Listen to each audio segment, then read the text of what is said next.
그다음에 487페이지 한번 봐보세요. 거기에 보면 언물림 효과라는 말이 나오는데 인터락팅 효과, 내가 조금 전에 얘기한 거죠.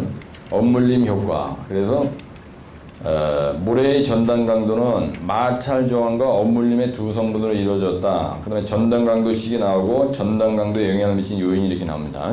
그렇죠?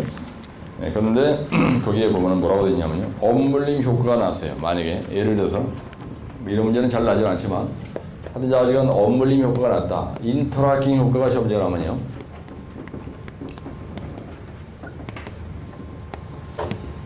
이 인터라는 말의 뜻이 뭐냐면 이거 상호, 인터콘티넨탈, 이건 대립관 유도 탄도탄 얘기했다. 인터콘티넨탈 볼라리스트 미사일 이런 말 쓰죠. 인터내셔널 그러면 나라와 나라 사이니까 국제적으로 논다 할 때 인터내셔널, 국제공항 그럴 때 인터내셔널 에어포트 이런 말 쓰죠. 킹 파우드 인터내셔널 에어포트 그러면 그죠?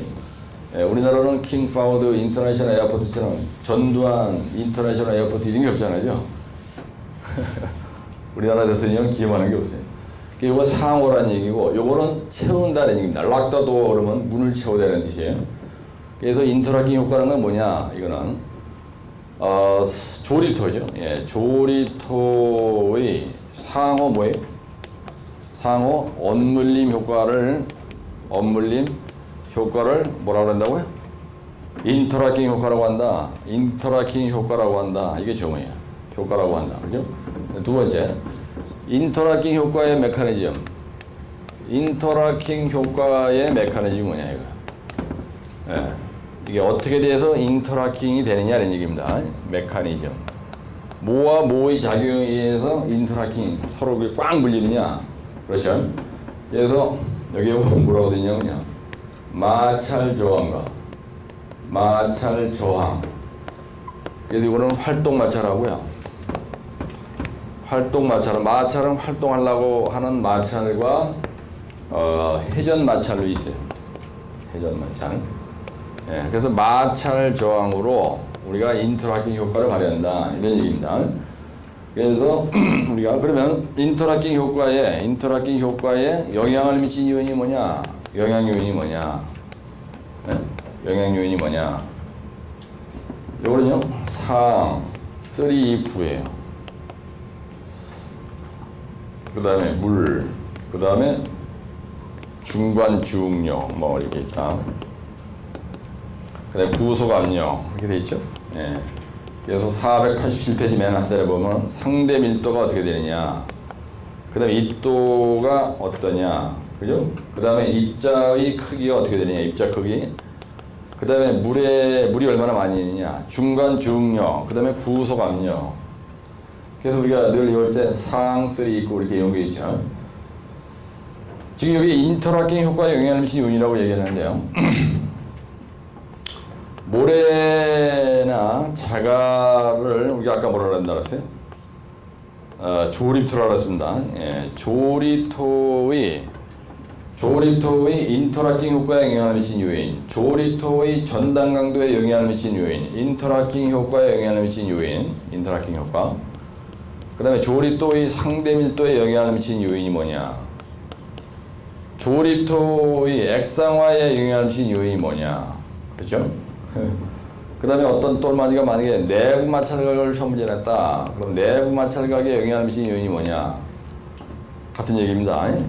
네, 그래서 우리가 조립토인 모래나 자갈에 대한 그 어떤 성질을 설명할 때는 같이 한번 따라하시면 상대 밀도, 입도, 입자의 크기, 물, 중간 주응력, 구속 압력 이런 용어를 표현하는 거예요.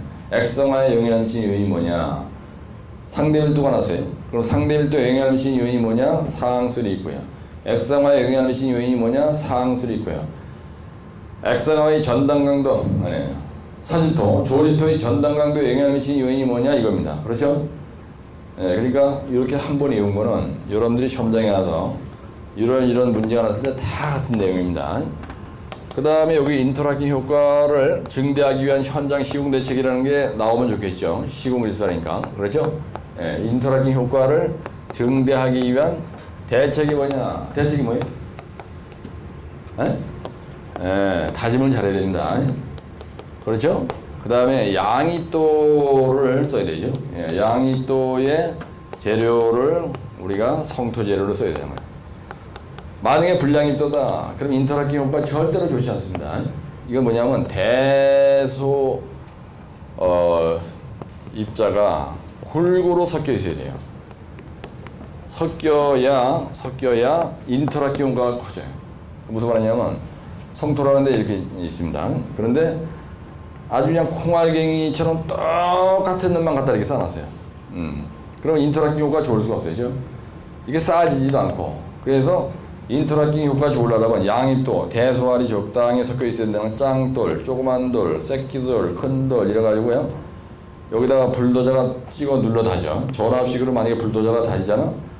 그러면은 찍어 누르는 힘에 의해서 요 큰 돌과 큰 돌 사이에 짱돌이 조그만 게 박혀서, 즉 대소알이 적당히 섞여 있는 흙을 갖다 펴놓고 불도저로 다져야 이게 큰 돌과 큰 돌 사이에 작은 돌이 껴서 상호 엄물림 효과, 상호 인터락팅 효과가 좋아져가지고 나중에 이후에다가 이렇게 옹벽을 설치한다든지 물탱크를 설치하든지 여기다 도로 노상을 시공하든지 하더라도 교통하중에 의해서 여기에서 시공한 노치의 부분에 문제가 안 생겨가지고 노상도 안 생기고, 댐에서 우리가 모래자갈을 놓고 쌓더라도 대소알이 적당히 섞인 놈을 가지고 쌓아야지, 안 그러면은 이게 파괴되는 원인이 되는 거예요. 그래서 인터락팅 효과라는 말은요 상당히 중요한 용어입니다. 우리가 조리투에서 인터락팅 효과라는 말은 대단히 중요한 거예요. 그래서 이 인터락팅 효과라는 게 아까 얘기했던 양입도, 연석입도, 불연석입도 이거하고도 상당히 관련이 있죠. 예, 그런 얘기입니다. 그래서 우리가 항상 조리투를 다질 때는 인터락팅 효과 좋게 하기 위해서 진동식으로 다지만 암보락을 다질 때는 엄청나게 무거운 도자를 다지더라도 몇 톤급으로 다져야 돼요? 45톤 이상. 진동노라로 다지더라도 45톤 이상 되는 진동노라로 다져야 된다. 네, 그런 게 있죠.